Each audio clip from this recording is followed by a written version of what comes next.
అండి ఎలా ఉంది 'టాక్సిక్' సినిమా? వర్స్ట్ సినిమా నిజంగా. ఇంతకన్నా వర్స్ట్ సినిమా నేను చూడలేదు. ఎందుకలా అనిపించింది? ఆహ్, అంటే ఏం లేదండి. స్టోరీ లేదు, డైలాగ్ లేవు. ఇద్దరు మనుషులు మాట్లాడితే సామెతలు మాట్లాడుతుంటది. Very disappointing. బట్ ఒక గేమ్ చేంజర్, ఒకటి వర్గానికి ఇన్స్పిరేషన్ అంటే తప్ప. ట్రైలర్‌లో చూపించారు. అండ్ ఏ సర్టిఫికేట్ ఇచ్చారు. మంచి యాక్షన్ మూవీ ఉంది. అండ్ వల్గారిటీ అదే రేంజ్‌లో చూపించారు అని అంటున్నారు. అంటే అన్ని ఉన్నాయండి. అన్ని ఓవర్ ద టాప్ ఉన్నాయి. స్టోరీ, డైరెక్షన్, ఒక ఇంటెలెక్చువాలిటీ అన్ని ఒక ఓవర్ ద టాప్ అంటాం కదా! అలా ఉంది అంతేగాని. నలుగురు హీరోయిన్స్ ఉన్నారు కదా! మరి నలుగురు హీరోయిన్స్‌ని కరెక్ట్‌గా బ్యాలెన్స్ చేశారా క్యారెక్టరైజేషన్స్‌లో? 'బ్రహ్మోత్సవంలో' కూడా నలుగురు హీరోయిన్స్ ఉన్నారండి. నేను నచ్చిందా మీకు 'బ్రహ్మోత్సవం' ఫ్లాప్ నచ్చిందా? సినిమాసే చెప్తున్నారు ఎందుకట్లా? ఫ్లాప్ ఉన్న సినిమాని ఫ్లాప్‌తోనే చెప్తాం కదా! అని నలుగురు హీరోయిన్స్ ఉన్నారంటే 'బ్రహ్మోత్సవంలో' నలుగురు హీరోయిన్లు ఉన్నారు. ఆహ్, అంటే 'కేజీఎఫ్' తర్వాత చాలా అంటే చాలా గ్యాప్ తీసుకొని మరి ఇలాంటి స్టోరీలోకి వెళ్తున్నారు. యష్ మరి అంటే మేబీ పొటెన్షియల్ ఉందేమో, నాకు తెలీదు గానీ మేబీ పొటెన్షియల్ ఉందేమో. బట్ డెఫినెట్‌లీ అయితే స్క్రీన్ మీదనే కనిపియలేదు ఆడియన్స్‌కి. అంటే ఏం గుర్తుండదండి. అంటే నాకు నిజంగా స్టోరీ ఏం గుర్తులేదు. నాకు చాలా మంది స్టోరీ గుర్తులేదు. ప్లస్ ఆడియన్స్ కూడా డైలాగులు గుర్తులేవు. ఇద్దరు మనుషులు మాట్లాడితే సామెతలు చెప్తున్నట్టుంటది. అంత డైలాగులు లేవు అండి. ఒక ఒక బీజీఎం ఎలా అనిపించింది? అంతేం గుర్తులేదండి నిజంగా. అంటే వెరీ లౌడ్, లౌజీ టైప్‌లో నడుస్తది సినిమా. అంతే. యాక్టింగ్ బావుంది. అందరి యాక్టింగ్ బావుంది. యష్ యాక్టింగ్ బావుంది. ప్లస్ వాళ్ళనేం అననీకి లేదు.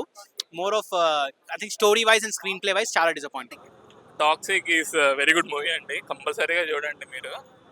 అంటే ఇది కొంచెం ఫ్యామిలీతో చూసే సినిమా కాదు, కానీ if you are real audience and you want to enjoy movie at your level of passion you will enjoy this movie. అంటే 'కేజీఎఫ్' తర్వాత ఇంత గ్యాప్ తీసుకొని, ఇంత టైం తీసుకొని తీసుకున్న సినిమా వర్తబుల్ అంటారా?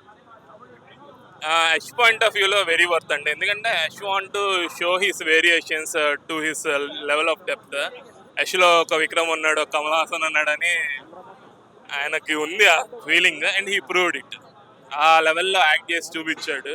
సో అన్ని వేరియేషన్స్లో అన్నిట్లో మీకు యష్ే కనబడతాడు. So has that magic in it, that you like. Certificate ఇచ్చారు కదా! మరి చిన్న పిల్లలు కానీ, ఫ్యామిలీకి కానీ ఏ వైలెన్స్ గురించి ఇచ్చుంటారండి, బోల్డ్ సీన్స్ గురించి కాదు. వైలెన్స్ చాలా ఉంది, ఎక్కడికక్కడ చేతులు నరికేసుకోవడాలు, టికల్ నరికేసుకోవడాలు. సో వైలెన్స్ గురించి మీకు ఏ రేటింగ్ వచ్చేసి ఉంటుంది పక్క. వల్గారిటీ కానీ, బోల్డ్‌నెస్ కానీ ఓవర్‌గా అనిపించిందా ఎప్పుడైనా? వల్గారిటీ అంటే లవ్ని వీళ్ళు వేరే విధంగా చూపించారు, అదే తప్ప వల్గారిటీ ఏం లేదు. దే డైరెక్ట్లీ మేకింగ్ లవ్ అనమాట, అంతే. చాలా వరకు కాంట్రోవర్సీ నడిచింది. ఒక లేడీ డైరెక్టర్ అయింది. ఇలాంటి సీన్స్ తీసింది అని చెప్పేసి కేసులు దొరికిపోతున్నట్టు. మరి అలా అనిపించిందా మీకు అవసరమా అని అనిపించిందా? అంటే ఆ పాయింట్లు అవసరమే. అంటే ఆ టైంలో అలాంటి స్టెప్ తీసుకోవాలంటే ఎలాంటి రిలేషన్ ఉంది ఇద్దరి మధ్యన అని చెప్పి ఇంటెన్స్గా చూపించాల్సి వచ్చినప్పుడు అలాంటి చూపించాలి తప్పదు ఇంకా. ఎంతసేపటికి వాళ్ళు ప్రేమించుకుంటున్నారు అంటే ఆ సిచ్యువేషన్లో కూడా ప్రేమించుకోవాల్సి వచ్చిందంటే వాళ్ళిద్దరి మధ్యన రిలేషన్ ఎంత స్ట్రాంగ్ ఉందని చూపించడానికి బోల్డ్గా చూపించారు. ఎలా ఉంది 'టాక్సిక్'? హలో టాక్సిక్ గానే హలో ఉందండి. Mike testing 1 2 3 hello check check check. Disappoint అంటే సినిమా ఏదో చాలా హై ఎక్స్పెక్టేషన్తో వచ్చినాం. ఆ ఎక్స్పెక్టేషన్స్ రీచ్ అవ్వలేదు సినిమా. లేడీ డైరెక్టర్ అంటే ఏదైనా ఫెమినిజం గురించి చాలా బాగా పెడతారు అనుకున్నా. ఆడవాళ్ళని ఎంత వరిష్ఠగా చూపియాలో తన తర్వాత హలో ఎవరైనా. Check check check mic check 1 2 3 hello check check check. Director లేడీయా జెంటా అనేది కాదు ఇక్కడ పాయింట్, డైరెక్టర్. కానీ మ్యాటర్లోకి వెళ్తే ఏంటి అంటే ఇంత వరెస్ట్గా ఏ డైరెక్టరు లేడీస్ని చూపించలేదు, అంత వరెస్ట్గా చూపించడం జరిగింది లోపల. సినిమా ఏ పరంగా అయితే అసలు సినిమా ఇది ఓ మీమ్ ఉంటుందండి, సమైక్యవాదులు ఎవరు ఆపకండి అదే అయిపోతుంది సినిమా సాయంత్రం వరకు అని. పక్క అయిపోతుంది సినిమా. ఇక్కడ మల్లారెడ్డి కూడా 2000 ఒక్కొక్క కోట్లు పెడతారు అని అంటే బాగా ఇన్స్టిట్యూషన్స్ ఉన్నాయి కదా, నేను పూలమ్మినా పాలమ్మినా నేనే నెంబర్ 1 అంటుంటాడు కదా. మరి ఏమన్నా ఈయన ఎడ్యుకేషన్ ట్రస్ట్ నుంచి ఏమన్నా డబ్బులు ట్రాన్స్ఫర్ చేస్తాడేమో వీళ్ళకు, మళ్ళీ వాళ్ళ స్టూడెంట్లకు డబ్బులు ఇచ్చి టికెట్లు ఆయనే కొనేటట్టున్నాడేమో. ఇవాళ మొత్తం ఫుల్ సినిమా బిజీ అయితే బిజీ. వరస్ట్. హలో హలో అసలు నచ్చలేదు. నాకు నచ్చలేదు. అండి ఎలా ఉంది 'టాక్సిక్'? వెరీ డిసప్పాయింటెడ్ అండి. ఎర్లీ మార్నింగ్ మంచి మూడ్తో వచ్చినా కూడా మూడంతా చెడగొట్టేశారండి సినిమాలో, ఏం లేదు. ఎందుకలా అంత డిసప్పాయింట్ అయ్యారు? అంటే కేజీఎఫ్ అంటే మంచి యాక్షన్ అట్లా చూసి వచ్చినాం కదా, మంచిగా వేడి వేడిమేగా ఉన్నాము. ఇంకొకటి కేజీఎఫ్ 3 అనుకొని వచ్చినాం, కానీ కేజీఎఫ్ 3 కాదు కదా, కేజీఎఫ్ 0 కూడా కాదు. ఇంత ఒక రేంజ్లో ఆడుకున్నారు డైరెక్టర్ అయితే ప్రేక్షకులతో. ఆడిషన్స్ ని మనోభావాలు బాగా దెబ్బతీసింది డైరెక్టర్. ఆ డైరెక్టర్ తో పాటు మల్లారెడ్డి కూడా మా ఎమోషన్స్ మోసం చేసిన. అన్న ఇండియాలో నెంబర్ 1, అన్న ఇండియాలో నెంబర్ 1 అని చెప్పి మా ఎమోషన్స్ తో ఆడుకున్నాడు మల్లారెడ్డి. అసలు నువ్వెందుకు తీసుకొచ్చినావు ఈ సినిమాని? నీ వల్ల నేను ఇంకా ఎర్లీ మార్నింగ్ ఆఫీస్ మానుకొని సినిమా చూడడానికి వచ్చిన. ఏమంటే పూలమ్మినా పాలమ్మినా అని చెప్తావు. పూలు పాలు అమ్ముకొని వచ్చి ఈ సినిమాని ఎందుకు ప్రమోట్ చేసినావు? వేరే సినిమా అల్లు అర్జున్ ప్రమోట్ చేయొచ్చుగా. ఏంది అసలు చేస్తావు? 2000 కోట్ల వరకు కలెక్షన్ చేస్తాడు అని చెప్పేసి చెప్పినారు కదా. 100 కోట్లు ఈ సినిమా కలెక్ట్ చేస్తుంది, మిగతా 2000 కోట్లు మల్లారెడ్డి ఇస్తాడు. అది ఆయన ఇస్తాడు కాబట్టి అందుకు 2100 కోట్లు అని చెప్పాను. దానికి ఏం ఇబ్బంది లేదు. ఆడిషన్స్ అయితే ఇక అసలు ఇంకా నెక్స్ట్ 400 కాదు కదా, 200 పెట్టినా కూడా పోరు ఇప్పుడు. ఇంకా అయినా ఎవరో స్టేట్మెంట్ ఇచ్చాండ్రు, సినిమా రేట్లు ఇక్కడ టికెట్లు పెంచమన్నారు, మళ్ళీ ఎందుకు పెంచాండ్రు? మీకు అవకాశం వస్తే ఇదేనా? ఇప్పుడిప్పుడే ప్రేక్షకులందరూ థియేటర్కి వచ్చి సినిమా చూస్తున్నారు, మళ్ళీ మీరు ఇంట్లో కూర్చొని ఓటీటీలు చూసేటట్టు ప్లాన్ చేస్తున్నారు. ఆ పేరు ఏం పేరు? ఆయన పేరు ఇట్లా చేసిండ్రు. మళ్ళీ సేమ్ అనమాట. మళ్ళీ మీరు మారరు, కుక్కతోక వంకర అనేటట్టు మీరు మారరు అనమాట.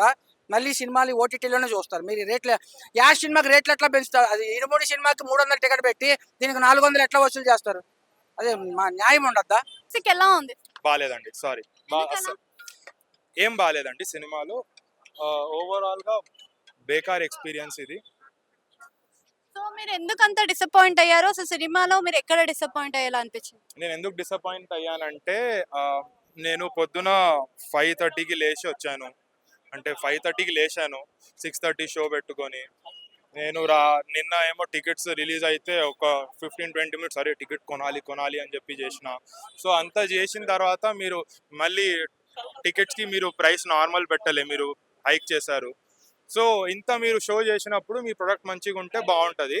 లేకపోతే ఎవరైనా ఇంత కష్టపడి ఇక్కడ వస్తే వర్షం మంచిగా ఉంది, వెదర్ బాగుంది అలాంటిది అప్పుడు లేచి మనం వచ్చి సినిమా చూస్తే మంచిగా అనిపించాలి.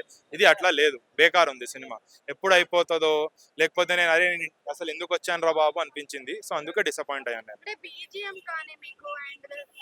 ఏం లేదండి సినిమాలో, ప్రొడక్షన్ లేదు, సెట్ పీసెస్ బేకార్ ఉన్నాయి, బీజిఎం పెద్దగా ఏం లేదు, స్క్రీన్ ప్రెజెన్స్ పెద్దగా ఏం లేదు. స్క్రీన్ ప్రెజెన్స్ అని చెప్పి మీరు స్లో మోషన్ షార్ట్లు పెట్టారు అంతే. ఏం లేదు, ప్లాట్ లేదు, ఏం లేదు, అస్సలు ఏం లేదు. లేడీ డైరెక్టర్ కి ఇట్లా అవకాశం ఇవ్వడం, ఇంత పెద్ద బడ్జెట్ సినిమా ఇవ్వడం ఇస్ అ గుడ్ స్టెప్, అది 100%. బట్ ఇది లేడీ డైరెక్టర్ జెంట్స్ డైరెక్టర్ అని కాదు, ఓవరాల్ ఒక డైరెక్టర్ తీసిన మూవీ బాగాలేదు అంతే. సో లేడీ డైరెక్టర్ గా probably she has more responsibility because directors ఎక్కువ లేరు లేడీస్. బట్ ఈ సినిమా అండి, టాక్సిక్ మూవీ ఎలా ఉంది? టాక్సిక్ సినిమా ఏం ఉందిరా అంటే ఏదో ఉంది, రొమాన్స్ ఉంది. అసలు నిజంగా టాక్సిక్ సినిమా ఏదో ఎక్స్పెక్టేషన్ వేరే ఉండే, కానీ స్టోరీ కంటే ల్యాగ్ ఉంది. అసలు మా యొక్క ఎక్స్పెక్టేషన్ మాత్రం చాలా డిసప్పాయింట్ లో ఉన్నాము. అసలు నిజంగా అదైతే ఇచ్చాడు కిక్, ఏముందిరా టాక్సిక్. అసలు నిజంగా యష్ గారు ఏంటి సార్ మీరు మొత్తం రొమాన్స్ పరంగా అయితే ఒక గూస్ బంప్స్. అసలు ఈ సినిమా చాలా మంది డిసప్పాయింట్ లో ఉన్నారు. మరి చూద్దాం, మరి టాక్స్ సింగిల్ మామూలుగా అడుగు.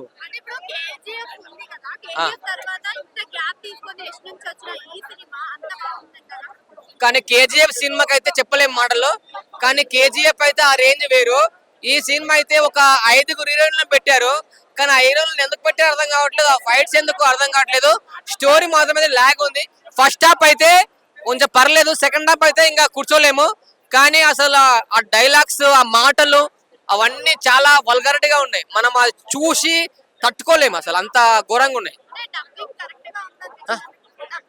డబ్బింగ్ అయితే కరెక్ట్ ఉంది, డబ్బింగ్ బాగుంది, నేచర్ గారి యాక్టింగ్ చాలా బాగుంది, ఫైట్స్ చాలా బాగున్నాయి, కానీ గన్నులు కాల్చే విధానం చాలా బాగుంది, యష్ గారి స్టైల్ చాలా బాగుంది. కానీ స్టోరీ ఒకటి లేదండి, సాంగ్స్ అన్ని చాలా బాగున్నాయి.